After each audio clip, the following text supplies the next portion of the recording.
Bienvenido a un nuevo podcast de Pensando en Política junto a Tomás Silva, director de Políticas Públicas de la SECH, y Marco Bravo, director de Pensando en Política. Nuestro último podcast dejó abierto un tema muy relevante sobre los nuevos desafíos que pueden influir en un proceso constituyente. En particular mencionamos la ética de datos y cómo las nuevas tecnologías han abierto dilemas éticos que no nos imaginábamos. Para hablar de esto nos acompaña María Vaz Hermosilla. Ella es directora del Laboratorio de Innovación Pública de la Universidad Adolfo Ibáñez y además es parte del Comité de Expertos de Inteligencia Artificial presentado por el Ministerio de Ciencia durante septiembre de 2019. Bienvenida María Paz, muchas gracias por estar con nosotros. Hola, gracias a ustedes por la invitación. Nos gustaría partir un poquito conversando de conceptos básicos y para poder iniciar la conversación, sobre todo en temas tan nuevos como este, nos gustaría hablar un poco de la gestión y en particular nos gustaría saber qué es un algoritmo, si nos puede explicar en palabras básicas. Sí, mira, la forma más simple de pensar en un algoritmo es lo que sería una receta de cocina. Es un conjunto de instrucciones, pero en vez de a una persona, es a un computador sobre cómo lograr una tarea específica. Entonces, es un conjunto de instrucciones para lograr algo específico y que el computador lo logre, por supuesto. Y estos algoritmos se usan en muchos casos para tomar decisiones. Por ejemplo, un banco podría tener una regla de que transacciones por sobre tal monto con estas otras dos características generen una alerta, porque pueden ser transacciones anormales. Eso sería un algoritmo que, por ejemplo, busca detectar, no sé, fraude, por ejemplo. Perfecto. Entonces, en ese sentido, existen personas que en este algoritmo están tomando decisiones en base a ese algoritmo, ¿cierto? Y fueron creados también por personas. Es una mezcla, porque en el fondo a veces los algoritmos ayudan a la toma de decisiones y un ser humano está tomando la decisión y otras veces un algoritmo efectivamente puede estar tomando una decisión. Ocurren de las dos cosas en este minuto en el mundo. Perfecto. Dentro de estos algoritmos se ha hablado mucho de la discriminación que pueden surgir en los algoritmos. ¿A qué se refiere esta discriminación algorítmica y si existen mecanismos para poder solucionar o evitar este tipo de situaciones? Sí, bueno, efectivamente en el mundo ya existen casos de discriminación por algoritmos. En América Latina no conocemos, de hecho el otro día estuvimos haciendo una búsqueda y no encontramos particularmente casos específicos en América Latina, pero en Estados Unidos, por ejemplo, se han visto, hay algoritmos que se usan para decidir, por ejemplo, el largo de una sentencia, el monto de una fianza o si alguien sale o no con libertad provisional.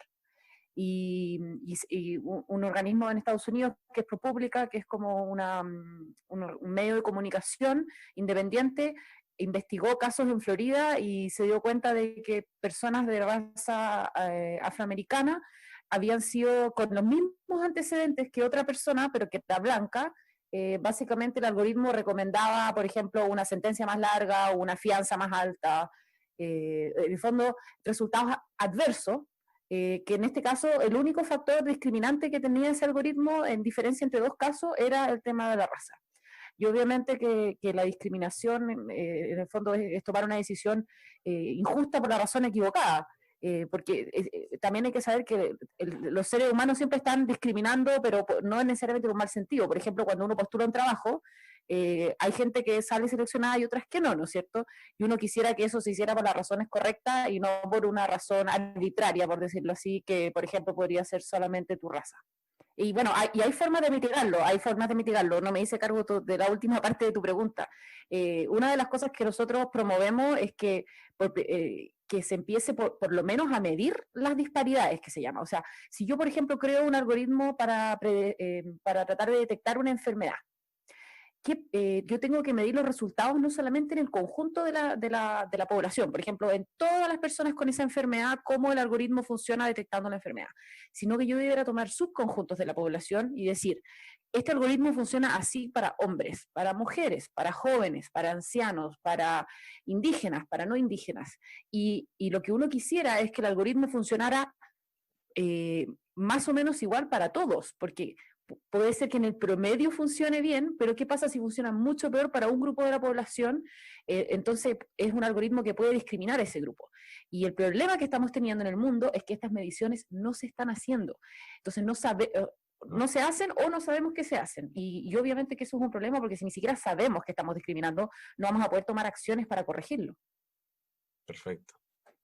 En ese sentido han surgido nuevos derechos, quizás metiéndonos es un tema que nos interesa bastante el proceso constituyente. En este tema de la nueva era digital habla de nuevos derechos o derechos digitales, por decirlo así. Y, por ejemplo, hay uno que mencionan, de hecho, en el libro que escribiste tú para el Banco Interamericano de Desarrollo, sobre el derecho al olvido. ¿En qué consiste este derecho al olvido? Bueno, el derecho al olvido es básicamente si tú tienes algo, una información privada negativa sobre ti, que tienes el derecho a que se elimine de búsquedas de directorios de búsqueda de Internet, por ejemplo, de Google. Entonces, este es un derecho que en el mundo tiene una aplicación limitada aún. En Europa se aplica desde el 2014 y se vio un poco fortalecido gracias a la nueva ley de protección de datos que está desde el 2018 en Europa. Entonces, no sé, por ejemplo, le pusiste el gorro a tu pareja y eso se supo públicamente, y después de cierto tiempo, en el fondo podrías lograr que eso se elimine de las búsquedas. O fuiste deudor de algo, después pagaste tu deuda, pero sigue apareciendo en Internet que tú eres deudor, y eso te perjudica laboralmente. Han habido, en Europa se ha ejercido, Google ha tenido que borrar, o sea, como que más o menos unos 400.000 solicitudes ha acogido de eliminar antecedentes, pero está bien limitado el derecho al olvido en este minuto en el mundo. Básicamente en Europa es donde más ejercido. Hay algunos casos en Argentina específicos, pero sería. ¿Qué otra cosa aparte de estos derechos al olvido resuenan en este como conversatorio constituyente que se viene? ¿Qué podría ser como importante dentro de esa conversación? Hay otro derecho que es bien relevante, que a mí me encantaría que se pudiera desarrollar más, que es el derecho a la explicación. El derecho a la explicación tiene aún menos, en el fondo, jurisprudencia o historial, por decirlo así, que el derecho al olvido, pero el derecho a la explicación es básicamente que uno tenga derecho a que te expliquen por qué un algoritmo tomó cierta decisión y cómo la tomó. Entonces, por ejemplo, si te niegan un crédito automatizadamente, que tú pudieras saber por qué. Y ese derecho ahora hay toda una discusión si los europeos lo incluyeron o no en su nueva regulación de protección de datos, pero que no usa esas palabras exactas, pero sí da derecho a una información significativa sobre la lógica de la decisión que se tomó con el algoritmo. Pero dice meaningful information about the logic involved en las decisiones automatizadas. O sea, es como información significativa de la lógica. Entonces no es derecho a una explicación, pero sí avanza hacia ese lado. Yo creo que eso va a ser importante, porque en la medida que empecemos a automatizar o parcialmente automatizar, semi-automatizar decisiones, nosotros como personas, especialmente si nos afectan negativamente, tenemos que poder saber por qué. Y, por ejemplo, darnos cuenta si hay errores o no. Pensemos en el algoritmo de selección escolar de Chile, que es un algoritmo, no es un algoritmo muy complejo, pero es un algoritmo al fin y al cabo. Él se asigna a los niños, a los colegios. Entonces esto afecta a muchos padres de Chile. Si yo no entiendo cómo se asigna y por qué mi hijo no quedó en el colegio que quedó, por ejemplo, yo debiera poder saber qué datos tiene el Mineduc, el Ministerio de Educación, para poder tomar esa decisión. Porque ¿qué pasa si yo tengo, si en la base de datos del Mineduc, por un error del registro civil, no aparece que mi hijo tiene un hermano en tal colegio? Y por eso mi niño no queda en ese colegio. Yo debiera poder corregir, por un lado, esa decisión, pero también por lo menos entender por qué se tomó. Entonces, ya estábamos viendo que algoritmos se usan para decisiones tan importantes como asignar niños en colegio. Entonces también debemos ponerle lo que se llama el accountability, la responsabilidad o una rendición de cuentas de esta decisión. Y para que haya un verdadero accountability de los algoritmos, necesitamos que exista un derecho a la explicación. Que ahí el derecho a explicación debiese ser correctivo en ese sentido. O sea, el caso que tú planteabas del colegio, de que el niño tenía un hermano en el colegio y el Mineduc en ese caso no lo pudo ver, debiese corregir el algoritmo que está planteando esto, ¿no? O sea, el accountability, lo que es asignación de responsabilidad o rendición de cuentas, tiene dos componentes. Una, que es la que tú planteas, que es el derecho a que se corrija una decisión, que es un poco distinto al derecho a la explicación, porque primero tengo que tener derecho a una explicación y luego yo puedo decir, oye, esto no corresponde, entonces corrija. Y la corrección, ojo, tiene que ser administrativa, porque si a mí me obligan a ir a tribunales para cambiar una decisión, obviamente que muy pocas personas van a poder ejercer ese derecho realmente a corrección, ¿no es cierto? Pero si es una corrección administrativa, en donde hay un proceso más bien simple, donde no necesito un abogado, obviamente me están dejando ejercer mi derecho. En España están tratando de ejercer el derecho a la explicación con un algoritmo que entrega subsidios a la cuenta eléctrica. Y resulta que había gente que no estaba recibiendo esos subsidios, se lo habían rechazado, y ellos miraban como los requisitos y decían, oye, yo cumplo todos estos requisitos, ¿por qué no me están asignando, no me dan este bono? Y entonces pidieron, por transparencia, por ley de acceso a la información, cómo funcionaba ese algoritmo, y el gobierno se los peleó y se fueron a las cortes, y ahí están. Ese caso lo lleva a la Fundación Cibio. Pero obviamente que si a ti te corresponde tal subsidio y no te lo asignaron, tú tienes que saber por qué. Pero en el fondo es igual ayuda un poco más a la transparencia en el sentido de que, claro, un algoritmo es el que está en este sentido tomando decisiones y no una persona, que acá muchas veces, que lo discutíamos antes del programa, que una persona hoy día es la que decide detrás de un escritorio, y muchas veces uno dice, oye, anda a hacer la pata a la señora para que te meta en un espacio o algo así, y ahora lo está tomando una máquina con ciertos criterios definidos en ese sentido, ¿no? Claro, una de las cosas que al menos activistas por derechos digitales en el mundo están tratando de luchar por es saber cómo se toman las decisiones. Porque puede ser que algunos procesos sean automatizados, otros semi, incluso hay veces que uno no quiere que un algoritmo tome una decisión. Pero todo esto es una nebulosa, muchas veces no sabemos.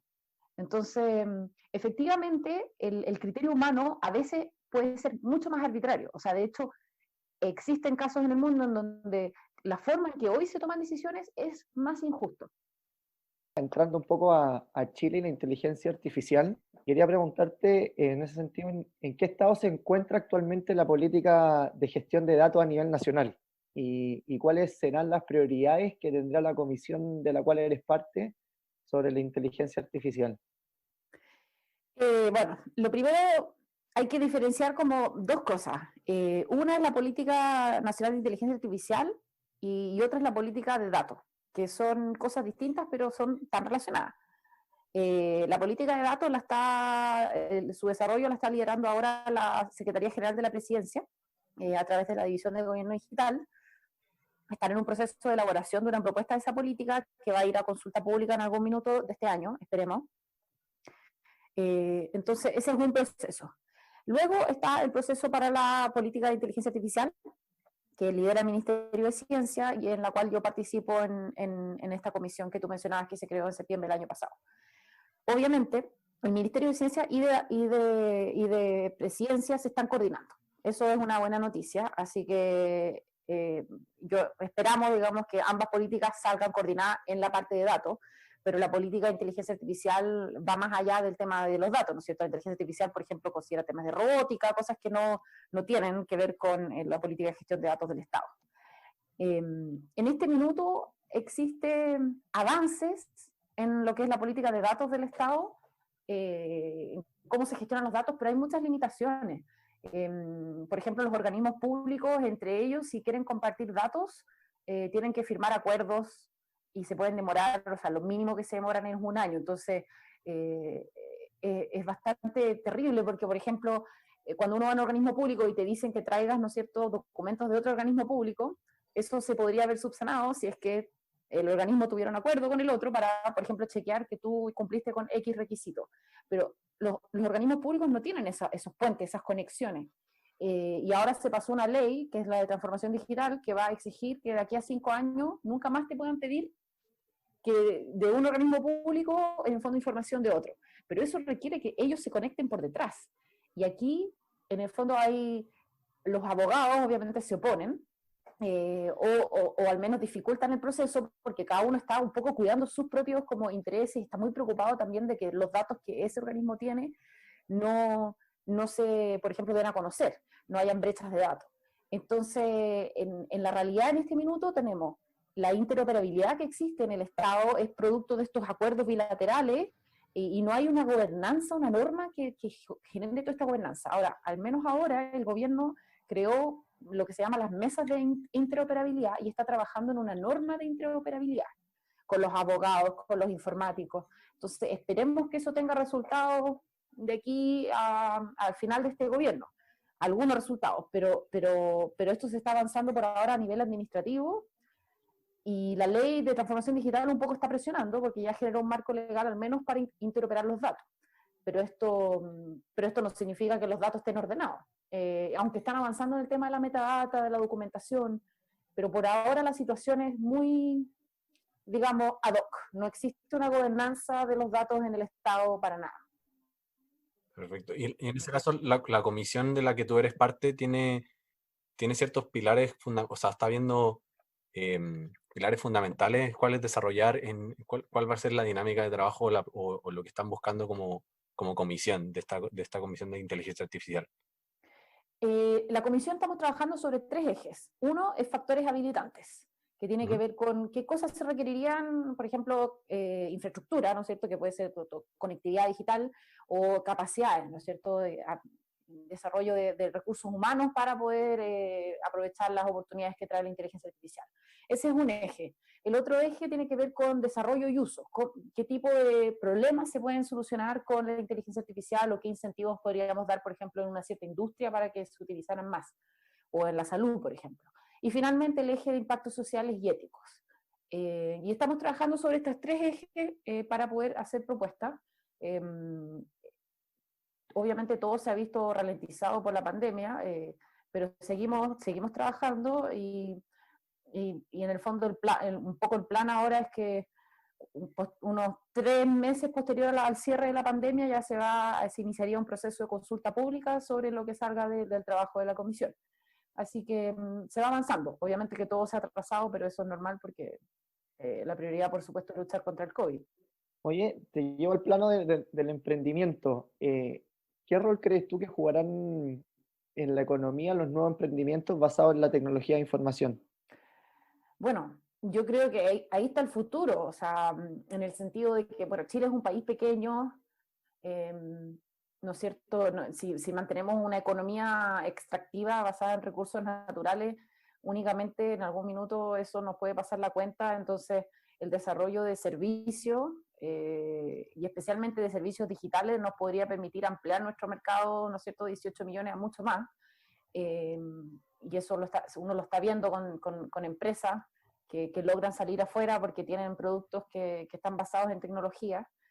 Entonces, para mí es clave. O sea, yo creo que esa es la forma de desarrollarse. Yo el año 2009, me acuerdo, trabajé en un proyecto que era para promover que Chile exportara servicios a otros países, servicios de tecnología. Y una de las cosas, por ejemplo, que podíamos exportar era desarrollo de software. Entonces, y en el caso de la tecnología, creo que los emprendedores o las pequeñas empresas tienen mucho espacio porque, especialmente en la inteligencia artificial, existen muchas aplicaciones de inteligencia artificial que no son como un commodity, o sea, no es un software que se pueda llegar y replicar, sino que tú tienes que entender muy bien cómo funciona, por ejemplo, un negocio específico, cómo funciona tal industria y tal proceso. Entonces, para eso sí se requiere esa relación personalizada y ese conocimiento de, por ejemplo, de cómo funciona, no sé, la industria del vino. Entonces, una pyme se podría especializar en proveer servicios de inteligencia artificial a la agricultura, porque además de saber de inteligencia artificial, sabe mucho de agricultura y tiene ese conocimiento especializado. Entonces, en ese sentido, las pymes tienen más agilidad, por decirlo así, que una gran empresa. Pero hay otros tipos de inteligencia artificial que son más commodity, en donde si tú desarrollas, por ejemplo, no sé, un algoritmo de reconocimiento facial que se puede vender en todo el mundo, obviamente que ahí la escala y ser una empresa grande te va a ayudar. Así que yo veo muchas oportunidades para las pymes. María Paz, los últimos 2 programas ha salido mucho el tema de lo que es la ética de datos y sobre todo esta disyuntiva que ha ocurrido en el mundo sobre lo que son las democracias occidentales o liberales versus lo que pasa en China o en países de esos lados. Con respecto al control de la pandemia y quién, en base a quizás a muchos datos y a información de los individuos, pueden controlar mejor la pandemia. ¿Qué hay de cierto y el tema de la ética detrás también? Bueno, efectivamente uno está viendo que países como Corea del Sur o Singapur o China han usado, digamos, metodologías como de vigilancia tecnológica bastante detalladas, y que, bueno, son culturas diferentes a las nuestras. Los sistemas políticos son diferentes. Y, por ejemplo, no sé, estaba leyendo como Corea del Sur y Singapur, por ejemplo, las personas descargan una app que intercambia datos de los Bluetooth y en el fondo así pueden saber dónde estuviste y luego incluso publican las rutas, por ejemplo, tal persona con COVID se subió al bus tanto, en tal día, tal hora. Si tú estuviste en ese bus, después fue al supermercado tanto. Si tú estuviste en ese supermercado, ojo, podría estar contagiado. Claro. Pero eso en el fondo... yo creo que acá hay que separar dos cosas. Una es el compliance, o sea, el cumplimiento de la ley, y lo otro es el concepto de licencia social, que es qué es lo aceptable o no de hacer en una determinada comunidad. Entonces, tú puedes tener en estos países, y entre estos países y Chile, diferencias en ambos campos. Por un lado, lo que es legalmente permitido hacer, pero por otro lado, lo que es socialmente permitido hacer. Obviamente que en una dictadura comunista, socialmente, o sea, legalmente las normas son muy distintas y socialmente también las personas están acostumbradas a otro sistema con mucho menos libertades.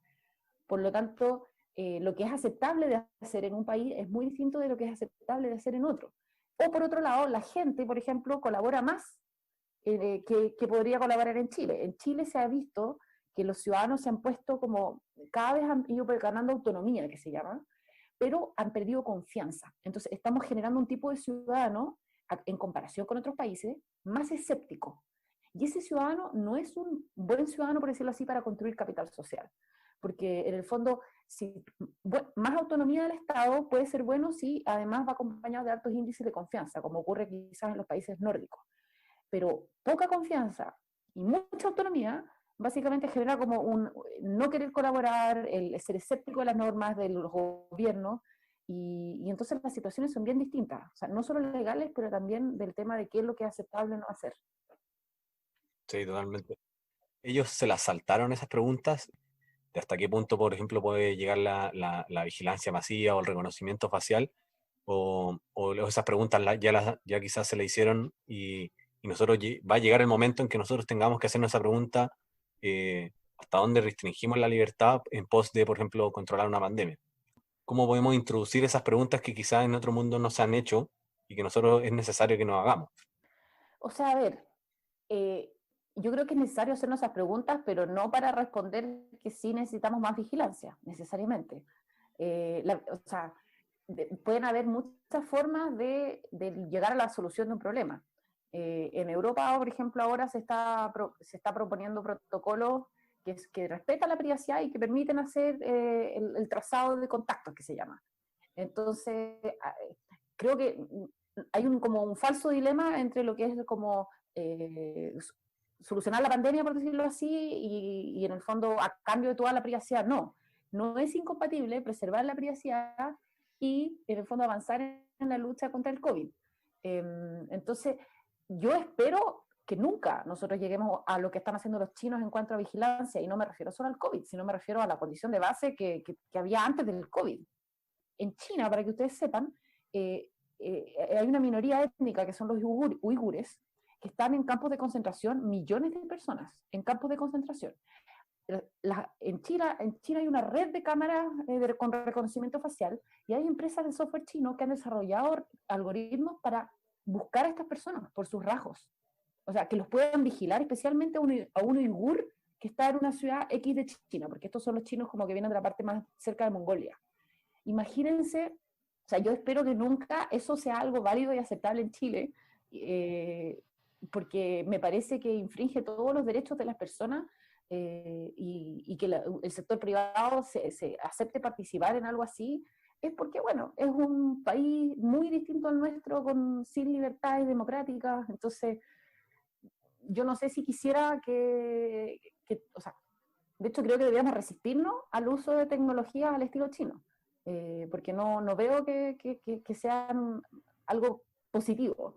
Creo que hay otras formas de solucionar los problemas de seguridad ciudadana, de salud o lo que fuera, en donde usemos la tecnología de una forma virtuosa.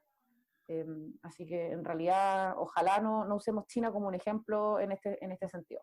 Y con respecto a lo que han hecho también los datos en las elecciones, se ha visto que en las elecciones de Estados Unidos y del Brexit como que los datos influyeron mucho en la elección final. ¿Cuál es el peligro también ahí? Y si estamos perdiendo un poco la democracia por culpa de los datos, quizás. Bueno, a ver, hay una gran discusión de qué es lo que debiera o no debiera regularse en temas de datos y uso de datos. Y yo te diría que uno de los ámbitos donde yo creo que sería muy bueno regular, y hay más acuerdos, siento yo, a nivel mundial entre los expertos, es este tema de el uso de datos en las campañas políticas. En el fondo, el uso de avisos en las redes digitales. El tema del fake news, el poder poner sanciones para quienes intencionalmente, en el fondo, crean y difunden fake news. Ese campo, creo yo que es un campo donde sería muy bueno entrar a regular, porque en ese caso temas como incentivos, autorregulación, otros mecanismos como de control, claramente no han funcionado, y donde los efectos pueden ser devastadores. O sea, ahora si tú creas un fake news 4 días antes de una elección, suficientemente bueno, tú podrías realmente cambiar los resultados de una elección. Y acá no estoy hablando de perfilamiento, estoy hablando solamente de crear un fake news y en el fondo lograr que se viralice. Ahora, el tema del perfilamiento, que es lo que hizo, ¿no es cierto?, Cambridge Analytica, también es preocupante. O sea, que sin tu conocimiento te hayan perfilado y desarrollen mensajes que como que exploten tus vulnerabilidades solamente por un fin de obtener votos, también es bastante complejo y no busca el bien común. Lo que único que busca es que tal político gane. Entonces, en ese sentido, yo sí sería más estricta en la regulación que tenga que ver con temas de campañas políticas, de todas maneras. ¿Y crees que sería más peligroso en Chile? Ya tú dijiste en el fondo que estábamos más escépticos, que era un poco más individualista en ese sentido. Una fake news a 3 días de una elección te puede jugar mucho más en contra, sabiendo que el rechazo que hay hacia la clase política por parte de la ciudadanía. Claro, en Chile el problema que tenemos, la situación de base que tenemos, que es como de alta desconfianza a las instituciones y entre las personas, es una situación que genera mayor complejidad en todo sentido.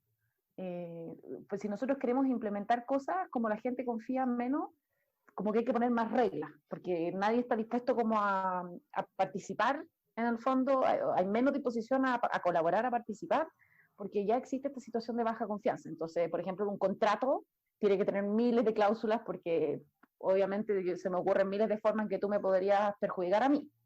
Entonces, toda la sociedad, las leyes, cuando estamos operando sobre esta situación de desconfianza, todo se hace más lento y más complejo, más engorroso. Entonces, lamentablemente, esa es la situación de base que tenemos, y no sé cuál es la solución, pero sí sé de que todos estos procesos van a ser más difíciles meramente por cómo se están dando las interacciones sociales en el país. En ese sentido, este proceso constituyente que vimos, ¿crees que va a ser fundamental las campañas de ambos lados, cómo manejen los datos? ¿Puede llegar a marcar la diferencia independiente de cómo den la encuesta? Esto ya muy parecido a lo que preguntó Marco, pero digo, ¿va a ser fundamental quién lo haga bien y quién lo haga mal? ¿Puede marcar la diferencia? O sea, no me gusta especular, pero si miramos, porque eso es meramente especulativo, pero si miramos lo que ha pasado en otros países, claramente un buen uso, o sea, no es un buen, la palabra no, en el fondo un uso sofisticado de datos sí te puede dar una ventaja comparativa política, con las normas actuales, eso es una realidad.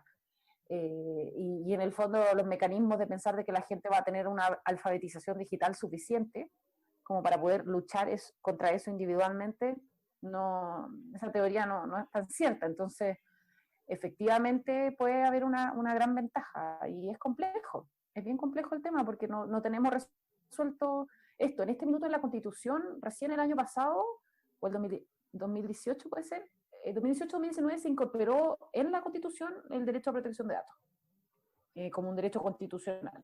Pero eso no ha significado nada en la práctica, porque como la ley de protección de datos no te da en el fondo un camino administrativo para ejercer tu derecho, entonces es muy engorroso de ejercer. Tienes que en el fondo tener un abogado y ir a tribunales, y eso es algo que pueden hacer muy pocas personas. No es como la ley de transparencia, por ejemplo, que sí, la ley de transparencia, que si bien no está en la Constitución, así como tal cual, o sea, hay una reforma que en el fondo da ese espacio, pero esa ley, como la ley misma te da un camino administrativo y un ente autónomo, independiente, fiscalizador, esa ley ha avanzado mucho más, y eso que es 10 años después de la de protección de datos. Entonces, también hay toda una discusión, ya, vamos a cambiar la Constitución, pero no porque pongamos en la Constitución todos estos derechos se van a poder ejercer esos derechos. Los derechos tienen que tener en el fondo leyes que acompañen y las leyes, yo creo que el caso de protección de datos es claro. Tienes un derecho constitucional, pero una ley mala. Ese derecho es poco ejercido en Chile. En cambio, en transparencia es al revés y tienes un mucho mejor derecho, al menos con lo que es gobierno, ¿no es cierto? Entonces, en realidad, el cambio constitucional, yo soy bastante escéptica si no está acompañado por buenas leyes y por buena gobernanza, y que las leyes establezcan, digamos, los mecanismos, los organismos públicos, privados, etcétera, es difícil ejercer los derechos. Para ir quizás cerrando un poquito, yo creo que claramente este uso ético de datos es un tema que debemos abordar y debemos discutir de cara no solamente al proceso constituyente, sino que de aquí a los próximos años. Entonces, te agradecemos mucho por haber aclarado los temas, haber conversado con nosotros y espero quizás que podamos volver a conversar esto en alguna otra instancia. Te agradecemos nuevamente a ti, a Tomás y a Marco por haber participado en el podcast y los esperamos nuevamente en otro podcast de Pensando en Política. Muchas gracias. Chao, gracias a ustedes.